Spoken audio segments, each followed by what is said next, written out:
All right, so let's get this old YouTube channel kicked off with an introduction. My name's Alec Jolly. I'm a second-gen manual machinist under my dad. It's just a son and pop shop.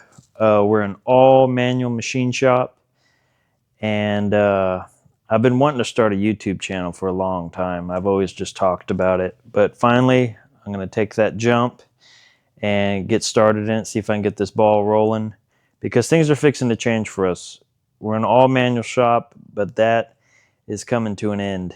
And the reason I'm doing this introduction now, I was going to do it a little bit later, but come Monday, we're going to start breaking concrete, pouring a slab, and expanding the shop just a little bit so we can accept Miltronics TRM30. And I thought, hey, this would be a perfect opportunity to get this YouTube channel started. And because I have no CNC background, and if I can take y'all along with me and show other manual guys out there that, well, you know, if I'm speaking, I'm hoping I'm going to be successful with it. But if I am successful with it, other manual dudes will be able to see it and be like, hey, you know what? Let's take that leap of faith too. So I think it'll be cool to bring y'all along, and just starting a channel in general is something I've wanted to do. I know there's a lot of work that comes with it. It's not just like talking to a camera. So hopefully it don't get too overwhelming, because we get really busy really often. And I really want to be able to upkeep this. So I don't want to be one of those guys that said, hey, I'm going to start a channel and just drop the ball. So I was raised in this shop, essentially. I mean, truth be told, this is all I know. I don't know anything else but machining, fabricating, making parts, and figuring problems out. Can't work on cars. God didn't make me a mechanic. You should see me send an email. It's terrible. And don't ask me to forward one. So that makes me kind of nervous about getting a CNC, but it's something we need to do. We've got to catch up a little bit. You know, we're still thriving as a manual machine shop, but it's very easy for us to be overloaded. And my dad and I, we have such a good relationship that bringing in an employee is just not something we're open to. I mean, they would not mesh with us. You know, him and I are best friends, and we have no problem working hand over fist, you know, Monday through Sunday if need be. So we're going to hire something that doesn't talk back and does what it's told. And hopefully it'll equate to about 2 employees for us. My dad started this company a little over 40 years ago, and it's been successful this entire time. I went off into the service towards the end of 2015, got out 2019, came back to working with my dad. And that really worked out too, because instead of graduating, I always knew I was going to work in the shop, and I always knew I wanted to. But instead of graduating and coming straight to work for my dad, I went off for a little bit.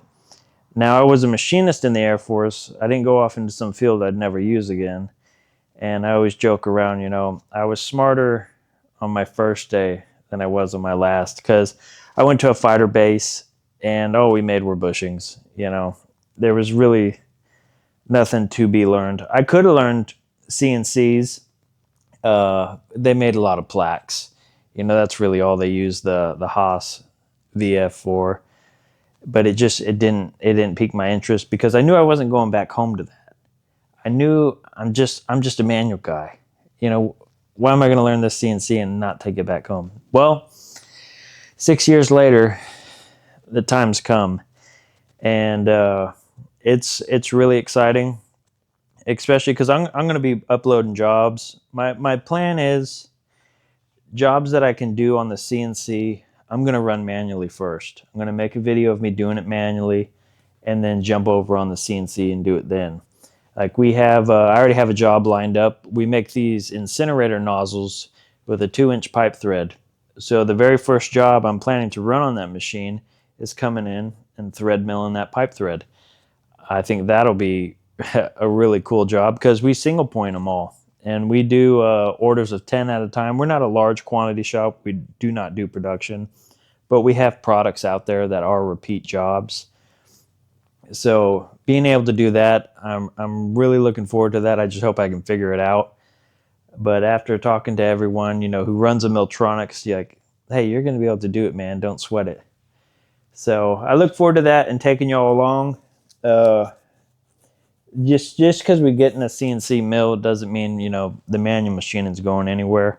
I still believe we're going to be heavy in manual machining for years to come, maybe even decades, because we're a true to the core job shop. We don't run parts. We don't have products besides what I just mentioned. But someone comes in with something broken, we fix it. That is our purpose here, and that is what we're good at. So I want to do just a little shop overrun, just so y'all can see it, get an idea.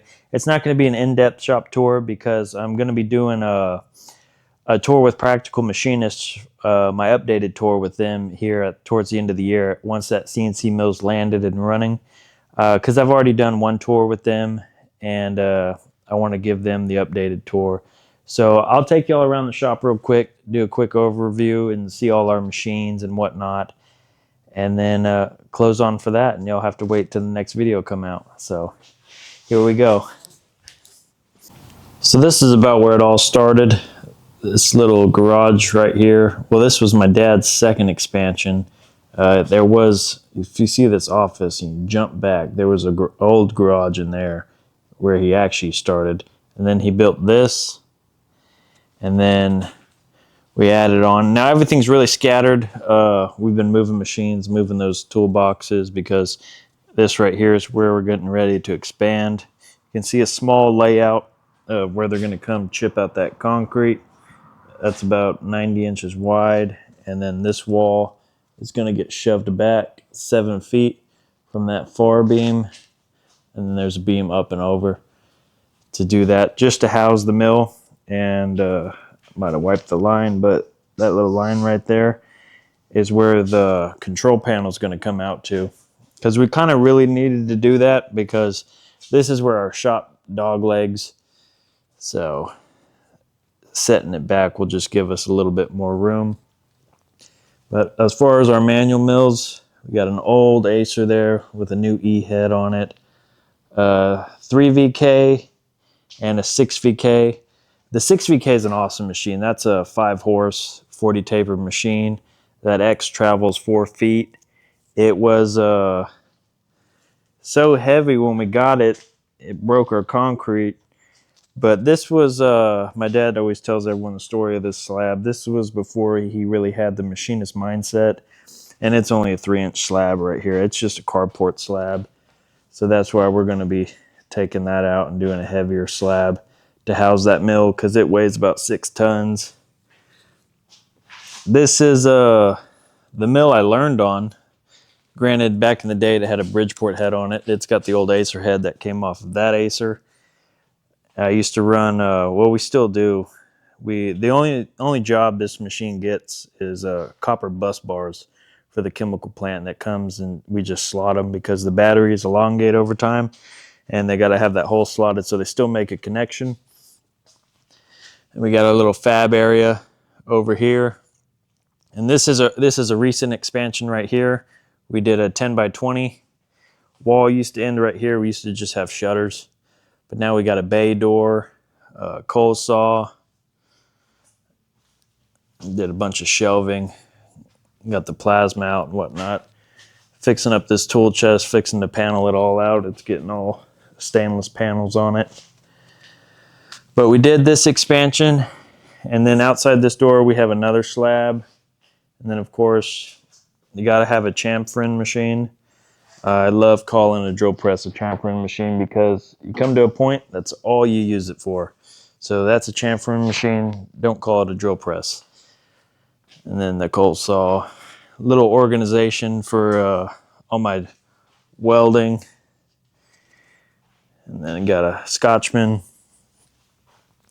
Bobcat we bought 5 years ago and haven't even put 5 hours on it. But hey, we got one. Hydraulics, well, hydraulic presses and whatnot. And this is our main shop floor, situated under 2 3-ton hoist, bridge crane, Summit horizontal, a Freddy 100 liter, and then a Marvel Series saw. You cannot beat a Roland saw. That's a job shop's water jet right there. You know, the cuts you can make on that is just unreal. Wilton radial, and then tucked away under it is a Wilton column. Next to our oldest machine, Bullard VTL. I believe it was made in 1923, so it had its 100th birthday not too long ago. And then a Cincinnati Gilbert floor mill. Oh no, I'll show you this. I've got this is another recent thing I did, and Dad was wondering why I bought a 100-foot reel for it, but it's got a CNC. It's got to go fill up one of these days. That's a Hydroblend 6200, and it emulsifies the coolant to a set percentage. It just makes it easier, you know, maintaining coolant. And instead of adding water to oil, you're always adding oil to water to get the, you know, the proper emulsion. And then we got this is a fairly new lathe, a 6-inch spindle bore Summit. We are Summit fanboys here. And then pair it over. We got another Summit 120 bed, 24-inch swing. With that's one thing that kind of sucks about the new machines is I don't know if they did away with it on those big bores, but like this one, it's on a joystick feed. You can't beat those. Those are like driving Cadillacs. And then we got another Summit 30-inch swing. Got a Flex Arm A32 tapping arm, bar stock. And this is actually, of course, in true fashion, when you build something, you always build it too small. Same goes like with the shop.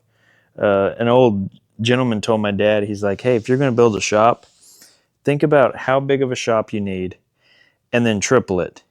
And at the end, you might come out on top, which, as you can see, we have quickly outgrown this rack. But what I really like about it is you have these pull-out trays. Oh, I'm hitting that. Grab this one instead. Sorry, a little rusty. But what it does is when you pull out a bar, and it's all on little pipe rollers, it gives you somewhere to break center and support where you can drop a strap. So you can pull bar stock out by yourself. And of course we outgrew it, so it welded on those to house that. Got a Hindy shaper tucked behind here. And then we just recently decommissioned our second bathroom. We're starting up a little parts room and storage for our plastics and whatnot. These will, what I was telling you about those incinerator nozzles, now we have that Radius CNC machine, but we'll punch those out, and that's where that 2-inch pipe thread's going to go. And I'm going to be running all of those in the mill, but I'll single point the first one manually to show y'all, and then hopefully have a good successful thread mill on it. This is an Nardini. We just tucked this away in here. See, it's still, I mean, it's not under a load or anything, but it's still sitting on rollers. We're going to be setting this machine up in here. We don't really use this machine that often, but we don't want to get rid of it. Here's one really nice thing I did, is we added water filters to our shop water. I did a water test, and we were just sky high on chlorine. Our coolant's always breaking down. So that has been giving us more life out of our coolant. I mean, it's beautiful. That coolant's probably got 3 months on it. I made me a little cheap little oil separator right there with just a fountain pump pushing out of the sump, and it's just dropping this level, sucking in the oil. That works really good. Only set me back 15 bucks. Eventually I might bite the bullet, you know, and get belt skimmers, but not yet. So that's it. That's a quick little overview. If you want an in-depth tour, just keep up with Practical Machinists. I'll be dropping one for them here shortly. But yeah, that's it. All right, so thank you for following along. If this is some content you might like, please like and subscribe. Help me grow this channel. If not, no biggie.